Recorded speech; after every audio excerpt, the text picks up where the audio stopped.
দেশব্যাপী আলোড়ন টিপকাণ্ডের আলোচিত কনস্টেবল আমি নাজমুল তারেক। আসলে সবাই জানতে চায় যে ঘটনার দিন কী ঘটেছিল, তার একটা স্মৃতিচারণ করে। আমি পুলিশ পৌররক্ষা ডিভিশনে চাকরি করতাম। আমার বাসা ছিল আগারগাঁয়ে। আমি আসতেছিলাম শনিবার, শনিবার 2 রোজার ঘটনাটা। আমি বাইক চালায় উল্টো আসতেছি খুব স্লো, আর যার জন্য আমি আগেও জাতির কাছে ক্ষমা চেয়েছি উল্টা যাওয়ার জন্য। আমি আবারও ক্ষমা চাচ্ছি। তখন আমি যখন যাই উল্টা, তখন এক ভদ্রমহিলা মোবাইলে কথা বলতে বলতে আসতেছিল। আসলে আমার বাইকের সাথে ধাক্কা লাগছে। লাগার পরবর্তীতে সে আমাকে ডিরেক্টলি বলছে, এই বাসটার তুই উল্টা গেলে কেন? তখন আমি বলি যে ম্যাডাম আমি সরি বলে যখন চলে যাইতেছি, তখন আমার ইউনিফর্ম দিয়ে টান দিয়ে ফেলে দিয়েছে পোশাক পরা অবস্থায়। আপনারা জানেন রাষ্ট্রীয় কর্মচারীকে ফেলে দেওয়া অপরাধ, গুরুতর অপরাধ, ফৌজদারি মামলার সামিল। এখন আমাকে ফেলে দিয়ে যে অপরাধ করছে তা থেকে নিজে আড়াল করার জন্য, এবং পরবর্তীতে জানছি উনি রয়ের এজেন্ডা বাস্তবায়ন করার জন্য বাংলাদেশে ওনাকে বেতন এবং অন্যান্য সুযোগ সুবিধা দেওয়া হয়ে থাকে। সে পরবর্তীতে জানতে পারি 3 দিন পরে যে উনি একটা দাবি করছে যে দাঁড়িয়েলা পুলিশ আমাকে টিপ পরানে গালাগালি দিচ্ছে। কারণ টিপ একটা সাম্প্রদায়িক একটা জিনিস। টিপির ব্যাখ্যা ইসলামেও দিয়েছে এবং হিন্দু সম্প্রদায় অনেকে টিপ পরে। সেই ক্ষেত্রে সে মহিলাতে হিন্দু, আমি নিজেও জানতাম না। কিন্তু আমি যে মুসলমান এটা দৃশ্যমান, কারণ আমার মাথায় টুপি এবং আমার গায়ে পুলিশের পোশাক ছিল। এখন আমি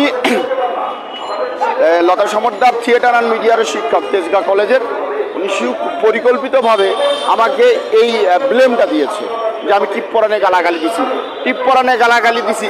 তদন্ত কমিটি বলে যে টিপ বিষয়ে কোনো প্রমাণ পাই নাই, এবং প্রত্যক্ষ সাক্ষী মাস্ক বিক্রেতা নাইম উনিও বলছিল যে পুলিশকে ফেলে দিতে দেখছি, কিন্তু টিপির বিষয় শুনি নাই। আর আমাকে এডিশনাল এসপি রহিম আক্তার লাখি আমাকে চাকরিচ্যুতার পরে সে খুব শর্ট টাইমের মধ্যে প্রমোশন পেয়েছে। সিরিয়াল ব্যাক ছিল, অনেক পিছনে ছিল, তার সত্ত্বেও তাকে দ্রুত এই ফ্যাসিস্ট শেখ হাসিনা ভোটচোর জালিম সরকার তাকে প্রমোশন দিয়েছে। সে আমাকে লিখছে যে ভিডিও ফুটেজ দ্বারা প্রমাণ হয় আমি অপরাধী। কোন ভিডিও ফুটেজ? যে ভিডিও ফুটেজে আমি যাচ্ছি, তাই এটাই তো প্রমাণ হবে না আমি অপরাধী।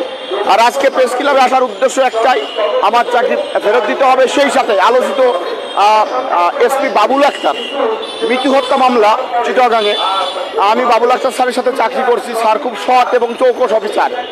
স্যার সম্পূর্ণ একটা নিরপরাধ, তাকে পিবিআই প্রদান বোনস তাকে ফাঁসাইছে, এবং একটা অভিযানে বিপুল পরিমাণে স্বর্ণ ধরি আমরা, এবং এই স্বর্ণটা ছেড়ে দেওয়ার জন্য পিবিআই প্রধান তৎকালীন বোনস কুমার বাবুল আক্তার স্যারকে ফোন করে।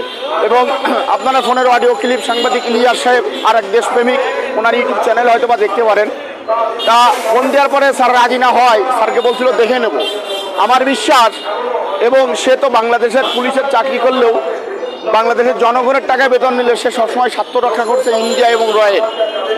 এখন বাংলাদেশ একটা গুরুত্বপূর্ণ ট্রানজিট হলো স্বর্ণ চোরান ব্যবসায়ী। কারণ সৌদি আরব, দুবাই থেকে অবৈধ পথে বাংলাদেশে হাজার হাজার কোটি টাকার স্বর্ণ আসে, যে স্বর্ণটা ইন্ডিয়াতে পাচার হয়। আর সেই স্বর্ণ পাচার চোরাচালানেই বনজ হলো প্রথম হাতিয়ার বা প্রথম লোক। কারণ স্যার যখন বলছিল যে আমি ছেড়ে দেবো না, তখন বলছিল তোমাকে দেখে নেব। এই দেখে নেওয়ার সত্য ধরেই বাবুল আক্তার স্যারের নিরপরাধ স্ত্রী তার বাচ্চার সামনে হত্যা করেছে। এর বিচার চাই। বাবুল আক্তার স্যার একটা নির্দোষ, তার সাথে যে জুলুম করা হয়েছে, অন্যায় করা হয়েছে, এর বিচার চাই। আমার মোট আজকের প্রেস ক্লাবে আসার মেন দাবি, আমি নাজমুল তারেক আমার চাকরি ব্যাক দিতে হবে প্রমোশন সহ। এসপি বাবুল আক্তারের চাকরি ফেরত দিতে হবে প্রমোশন সহ, উইদাউট নো কজ। কারণ আমরা সব সময় এই ফ্যাসিস্ট শেখ হাসিনা আমাকে চাকরিচ্যুত করছে শুধু ইন্ডিয়াকে রাজি খুশি করার জন্য, ইন্ডিয়ার রোয়া যে নির্দেশ দিয়েছে সেই নির্দেশকে বাঁচানোর জন্য। কারণ আপনারা জানেন শেখ হাসিনাটা ভোটচোর। এই যে বিডিআর বিদ্রোহ হলো, আপনি কি বাংলাদেশের জনগণ কি বোঝে না? সবাই বোঝে যে এর ভিতরে শেখ হাসিনা জড়িত। শেখ হাসিনা প্রথমেই ক্ষমতায় এসে বিডিআর বিদ্রোহ করে আমাদের জাতিসংঘ, আমাদের দেশপ্রেমিক সেনাবাহিনী অফিসারগুলো মেরেছে। মারার পরবর্তীতে তিনি অবৈধভাবে ভোট বিহীন ক্ষমতায় থাকার জন্য প্রতিটা সেক্টর, সেনাবাহিনী বলেন, পুলিশ বলেন, বিজিবি বলেন, র্যাব বলেন, প্রতিটা সেক্টরে দলীয়করণ করেছে। ছাত্রলীগের পোলাপান ভর্তি করেছে, এবং এই ছাত্রলীগের পোলাপান বিভিন্ন পায়। এর মধ্যে আমলিগপন্থী অফিসার আছে। আমার বর্তমান সরকারের কাছে দাবি, আমি সহ বাবুল আক্তারের চাকরি এবং প্রমোশন দিতে হবে, প্লাস বনজের বিচার করতে হবে। এবং আমি চাকরিতে যোগদানের পরে আমার সাথে যারা এই ব্লেমের সৃষ্টি, আমি তাদের বিরুদ্ধে আইনগত ব্যবস্থা নেব। আরেকটা কথা হলো যে শেখ হাসিনা প্রথম থেকেই এই ভোটচোর স্বৈরাচারী সরকার যে পালিয়ে গেছে দেশের জনগণের তীব্র আন্দোলনের মুখে পালাই গেছে। শেখ হাসিনার সরকার সে বিনা ভোটে ক্ষমতায় থাকে এবং সে ক্ষমতায় থাকার জন্য ইন্ডিয়ার দাসত্বে আমাদের মুসলমান কায়েম করেছে। আমাদের প্রতিটা সেক্টর র দ্বারা নিয়ন্ত্রিত, প্রতিটা বাহিনী, হাসপাতাল, পুলিশ, সেনাবাহিনী, নৌবাহিনী, বিমান বাহিনী, বিভিন্ন সরকারি দপ্তরে আজও পর্যন্ত ইন্ডিয়া রয়ের এজেন্ডা বাস্তবায়নের জন্য সব হিন্দুত্ব, যেরকম আমার মাগুরায় বিদ্যুৎ অধিবিটিতে প্রকৌশলী থেকে শুরু করে ঊর্ধ্বতন কর্মকর্তা হলো হিন্দু। আর আমি এমনও দেখছি যে আমার সামনে আমার ব্যাংক ম্যানেজার বলছে যে ভাই আমরা বিপদে আছি, কারণ আমাদের কথা কেউ শুনতেছে না। এখন হিন্দুর রাম রাজত্ব কায়েম হয়েছে।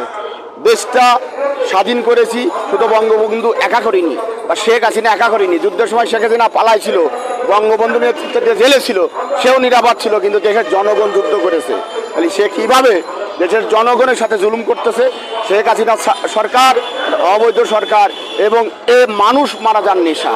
শেখ হাসিনা পালাইছে, কিন্তু শেখ হাসিনার আগ্রাবর রয়ের এজেন্ট প্রতিটা সেক্টর আছে, তাদেরকে খুঁজে খুঁজে বের করতে হবে। হাসিনা সরকার একটা নতুন নাটক শুরু করেছে।